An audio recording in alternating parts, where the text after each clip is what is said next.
Halo semua, hari ini kita bakal ngobrolin sesuatu yang dalam banget, yaitu shadow work. Anggap aja ini kayak kunci buat ngebuka peti harta karun, sekaligus monster ya, yang ada di dalam diri kita. Siap? Yuk kita mulai bareng-bareng. Pernah nggak sih kamu mikir, kenapa ya orang itu nyebelin banget? Atau apapun lah yang bikin kamu jengkel setengah mati sama seseorang. Nah ternyata nih pertanyaan ini tuh lebih dalam dari yang kita kira loh. Soalnya reaksi super kuat kita itu sebenarnya cerminan dari sesuatu yang tersembunyi di dalam diri kita sendiri. Nah, jawabannya itu ada di sebuah konsep dari psikolog keren, Carl Jung. Kita bakal bahas apa itu shadow kamu. Iya, bagian dari diri kamu yang mungkin selama ini nggak kamu sadari, tapi diam-diam bisa banget ngendaliin hidup kamu. Oke, jadi shadow self itu apa sih? Gampangnya gini, ini tuh semua bagian diri kita yang kita tolak atau kita umpetin. Tapi inget ya, ini bukan berarti jahat loh. Bisa aja itu rasa marah, iri, serakah, atau bahkan kreativitas kita yang super liar. Pokoknya, semua sifat yang kita buang ke tempat gelap karena dari kecil kita diajarin kalau itu tuh nggak baik atau nggak sopan. Nah, coba lihat deh perbandingan ini, biar makin kebayang. Di satu sisi ada yang namanya persona.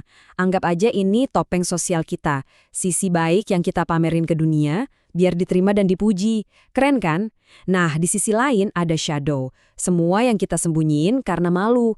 Ini bisa rasa marah, iri, sombong. Bahkan hal positif loh, kayak ambisi besar yang kita pendam karena takut dibilang egois. Dan proses ini mulainya ya dari kecil banget. Kita kan belajar dari orang tua, guru, lingkungan, perilaku mana yang dapat pujian, mana yang dapat hukuman. Nah, sifat-sifat yang kena hukum ini tuh nggak hilang loh. Mereka cuma ngumpet di dalam shadow kita, nungguin waktu yang pas buat muncul lagi, dan biasanya caranya nggak terduga. Terus, gimana caranya si shadow yang ngumpet ini nongol di kehidupan kita sehari-hari? Jawabannya lewat sesuatu yang namanya proyeksi. Nah, ini seru nih. Yuk kita lihat cara kerjanya. Kutipan dari Carl Jung ini bener-bener pas banget. Intinya gini, kalau kamu keganggu banget sama sifat sombongnya seseorang, misalnya, ada kemungkinan besar itu tuh cerminan dari sisi sombong di dalam diri kamu sendiri yang belum kamu akui. Jadi, gimana sih proyeksi ini kerja? Oke, ada 3 langkah simpel. Pertama, kita menekan sifat itu. Misal nih, kita nolak ngaku kalau kita itu bisa egois. Ah, gue nggak egois kok. Kedua, kita memproyeksikan. Tiba-tiba kita ngelihat sifat egois itu jelas banget di teman kerja kita. Ketiga, kita bereaksi. Kita jadi emosi, ngejudge, ngeritik dia abis-abisan. Nah, rasa jengker itu sebenarnya pesan dari alam bawah sadar kita kayak bilang, "Woi, lihat ke dalam diri sendiri dong." Shadow ini ternyata nggak cuma ngaruh ke cara kita lihat orang lain, tapi juga ke diri sendiri. Dia itu kayak punya 2 muka. Satu yang bisa nyabotase kita, dan satu lagi yang justru nyimpen harta karun kita. Nah, pas energi shadow ini nggak kita lempar ke orang lain, dia bisa balik nyerang diri sendiri. Rasanya tuh kayak ada kekuatan nggak kelihatan yang nahan kita. Inilah yang namanya sabotase diri. Pernah kan ngerasa suka nunda-nunda kerjaan? Atau ngeritik diri sendiri kejam banget? Atau malah nggak sadar ngerusak hubungan yang baik? Nah, itu bisa jadi ulah si shadow. Oke, dari tadi kayaknya kita ngomongin shadow itu isinya yang negatif-negatif melulu ya. Tapi apa benar isinya cuma itu doang? Jawabannya mungkin bakal bikin kamu kaget. Kenalin, The Golden Shadow atau bayangan emas. Ternyata kita tuh nggak cuma ngumpetin sisi gelap, tapi juga sisi terang kita. Coba bayangin deh, seniman super berbakat yang nggak pernah nunjukin karyanya karena takut dibilang pamer.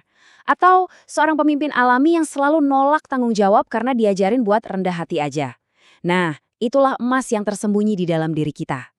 Jadi gini, kalau kamu ngefans banget sama seseorang, coba deh tanya ke diri sendiri. Sifat apa sih yang paling aku kagumi dari dia? Sering banget, kualitas yang kamu puja-puja di orang lain itu sebenarnya adalah potensi emas yang ada di dalam diri kamu sendiri. Tinggal nunggu diakui aja. Oke, kita sekarang udah tahu apa itu shadow dan gimana dia muncul. Terus diapain dong? Nah, ini kuncinya. Tujuannya itu integrasi, bukan dihilangin. Ini penting banget buat dipahami ya.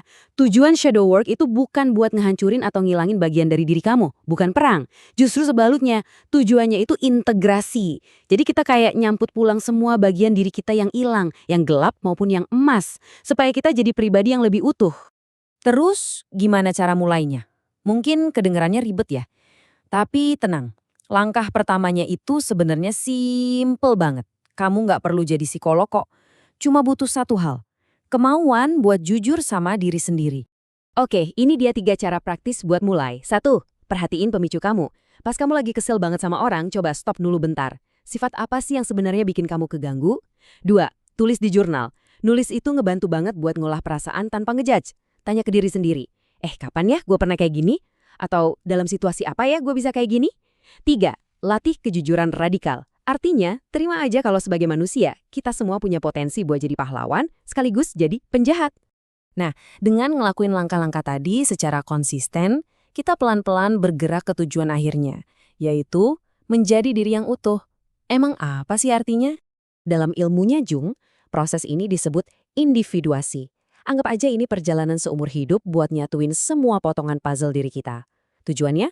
Biar kita bisa ngelepasin topeng dan jadi diri kita yang paling otentik dengan semua kerumitannya. Dan ini dia poin yang paling penting. Utuh itu bukan berarti sempurna loh, sama sekali bukan. Utuh itu soal keberanian buat ngerangkul semua sisi diri kamu, yang terang maupun yang gelap, dan nyatuin semuanya jadi sesuatu yang jauh lebih kuat dan indah. Jadi, sebagai penutup, aku mau ninggalin satu pertanyaan buat kamu renungin. Coba dah lihat lagi, apa sih yang paling bikin kamu janggal sama orang lain, dan apa yang paling kamu kagumi dari mereka? Kira-kira emas apa, potensi luar biasa apa yang selama ini ngumpet di dalam shadow kamu dan sekarang lagi nunggu buat ditemuin?